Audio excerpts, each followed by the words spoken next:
Nós estamos conversando com Denis Castilho, professor do IESA da UFG, e também com João Coelho, professor de Filosofia da Rede Estadual de Ensino. Em relação à reforma do ensino médio, que há uma grande propaganda do governo em relação a ela, como que está a implementação disso e de que forma que isso vai impactar os alunos, os professores e a rede estadual como um todo? Professor? A primeira questão é que a reforma foi aprovada através de medida provisória e ela não passou por um debate por toda a sociedade. Ou seja, ela foi feita de uma maneira de cima para baixo, através dos mecanismos burocráticos para os estudantes, que não tiveram escolha, né, nessas mudanças. Mas a mudança que, para mim, foi pior, está relacionada à questão das opções que os alunos têm das diversas áreas do conhecimento. O Fórum Nacional do Ensino Médio e o Observatório do Ensino Médio demonstraram, através de dados estatísticos, que boa parte das escolas, sejam elas do interior e sejam elas das grandes cidades, elas não têm capacidade ainda suficiente de atender as diversas áreas do conhecimento para vários alunos que fazem essas escolhas. O que eu vejo com o maior problema é que, ao invés de ampliar as possibilidades dos alunos terem mais acesso ao conhecimento, na verdade, eu restringo esse estudante ao conhecimento que poderia ser adquirido na escola. Professor?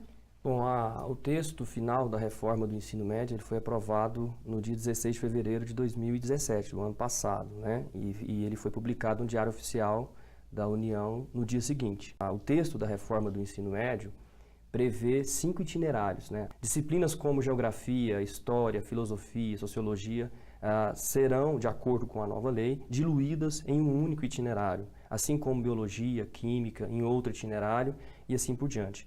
E isso fere o princípio epistemológico da estrutura científica dos conhecimentos, né? E o professor de biologia, por exemplo, não foi formado para trabalhar com química, da mesma forma que um professor de história não foi formado para trabalhar com geografia e assim por diante, né? Não basta saber o conteúdo além disso.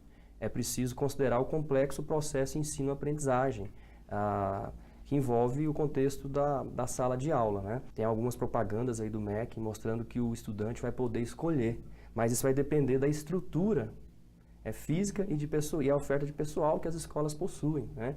Como nós conhecemos a realidade de nossas escolas públicas, nós sabemos que elas não vão conseguir ofertar os 5 itinerários. E aí, o estudante, se ele não deseja, se ele não quer cursar aquelas disciplinas, aqueles itinerários que a escola dele oferece, ele vai fazer o quê? Ele vai sair dela? Ele vai procurar outra escola? Então, há uma falsa premissa da escolha. Isso vai distanciar a realidade das escolas públicas ainda mais das escolas particulares. O que a reforma promove, portanto, em essência, é um distanciamento ainda maior entre a escola privada e a escola pública, tornando a educação brasileira ainda mais desigual. E além do problema da diluição das disciplinas em itinerários, há também o alargamento do tempo de ensino. E, se nós lembrarmos, foi aprovada no final de 2016 a PEC 55, que limita gastos com educação e saúde durante 20 anos. Então, como que o governo exige das escolas um alargamento do tempo se ele não marca com isso, se ele não oferece infraestrutura, se ele não oferece dinheiro para isso? Vamos partir para uma conjuntura mais nacional. Há cortes de gastos na educação, tanto fundamental, quanto ensino médio, quanto a educação superior. De que forma que isso tem atingido, principalmente a rede estadual de ensino, afetado os alunos, os professores e, muito provavelmente, também o futuro do nosso país? A situação é a seguinte, Camila. O corte do orçamento para o ensino superior é de 32%. Na educação básica, é de 52%. E outro dado importante é que o corte no orçamento do Brasil para ciência e tecnologia é de 76%, né? De 6,2 bilhões para 1,5 bilhão. Isso vai na contramão do que está acontecendo no mundo. Se a gente observar desde a crise de 2008, né, que se expandiu pelo mundo, né, ela foi despertada ali, sobretudo no sistema financeiro dos Estados Unidos, vários países reagiram à crise de que maneira? Aumentando o investimento em ciência e tecnologia. A média da Ásia foi de 9% em 2012, o aumento do investimento. Na Europa, de 3,2% e nos Estados Unidos de 2,8%. E aqui no Brasil, o que aconteceu? aprovação da PEC 55, como já foi colocado no segundo bloco. Ou seja, se corta gastos em setores estratégicos.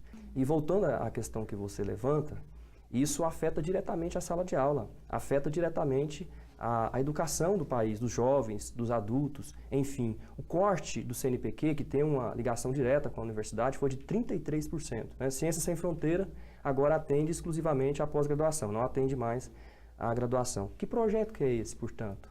O que está por trás disso? Né?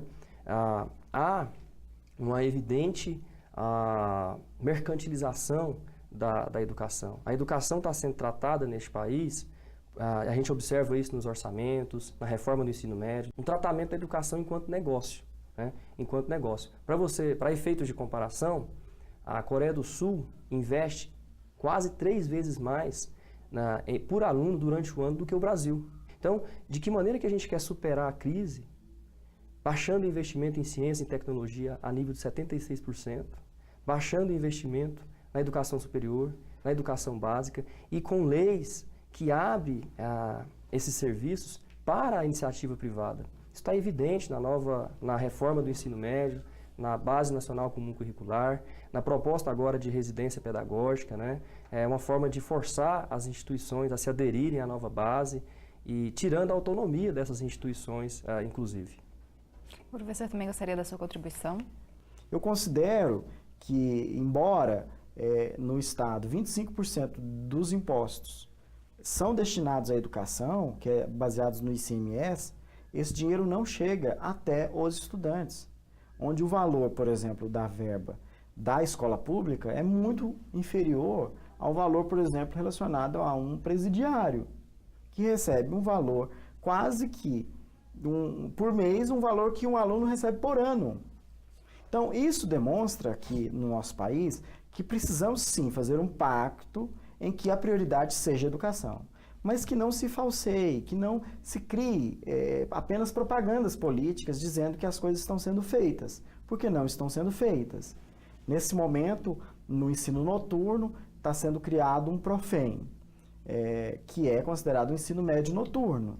Só que eles deixam os estudantes que são trabalhadores numa situação complicada, porque diminui, para quem tem mais de 18 anos, o tempo de 3 anos para o ensino médio para 1 ano e meio de formação. Ou seja, eles consideram que a maturidade de alguém é suficiente para substituir o ponto de vista do conhecimento. Necessariamente, está tendo uma ausência de conhecimentos da escola e a escola está, muitas vezes, tratando apenas de emitir diplomas, ao invés de transmitir realmente o conhecimento e cultura necessários para o país.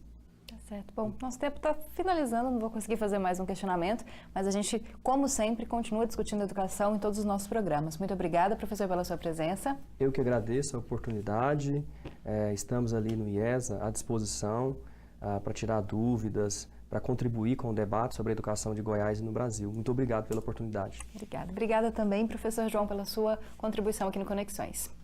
Eu agradeço a todo mundo, agradeço aos telespectadores e gostaria de agradecer esse espaço e essa participação aqui da rede estadual aqui na TV UFG. Muito obrigada. Bom, Conexões está chegando ao fim, mas você pode continuar acompanhando a nossa programação. Pode também saber as novidades da TV UFG por meio do site ou das nossas redes sociais. Até o próximo programa.